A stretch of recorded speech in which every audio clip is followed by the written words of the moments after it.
RoidGearNet news: bodybuilding brought this courageous man back from the brink twice. Paul has been through tough times, but bodybuilding and his family have gotten him through. This man went through 2 life-changing events and nearly died, but bodybuilding helped him to recover both times. Paul Scarborough from Southway got into bodybuilding at the age of 21, but just as he was getting to grips with the hobby, which has gained him worldwide recognition, he was paralyzed from the waist down in a sporting accident during his time in the Navy. For 7 long months, Paul was unable to move. He had to go to America for a spinal tap, which helped, and he was discharged from the forces in 1998. The 48-year-old still had semi-paralysis in the lower half of his body, but he didn't let it stop him from getting back to bodybuilding and competing for the first time in 2001. He's gone on to win countless titles across the globe and won the NABA West Britain competition for pretty much 10 years on the run. 7 years ago, Paul was diagnosed with kidney disease, although doctors told him he would outlive it. But things took a turn for the worse, and in 2016 he was put on the transplant list.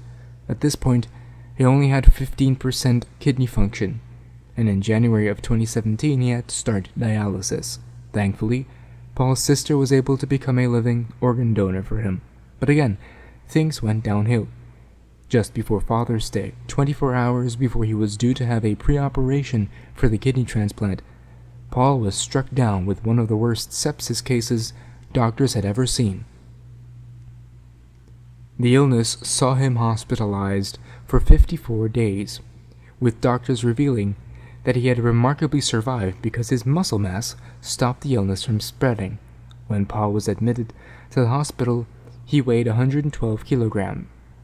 He left 8 weeks later at the weight of 93 kilograms, losing a whopping 60% of his muscle mass. It's a far cry from the physique that saw him dominate the weightlifting scene until he retired in 2015. Almost a year on from the horrific ordeal, Paul is slowly building up his strength and can now manage about 40 minutes in the gym. But he doesn't use fitness just to look and feel good physically now. He uses it to help his mental health.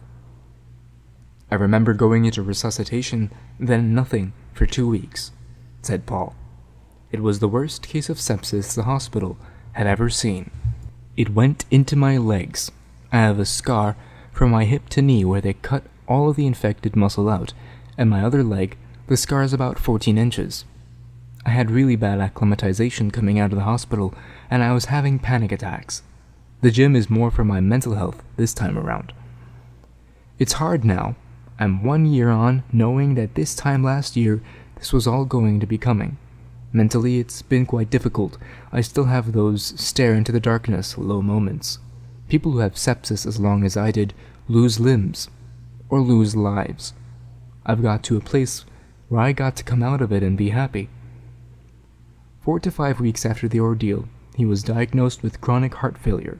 But some good news finally came when Paul was able to undergo a successful kidney transplant in February this year. Paul is now on the road to recovery and plans to hold some fundraising events to raise awareness of sepsis.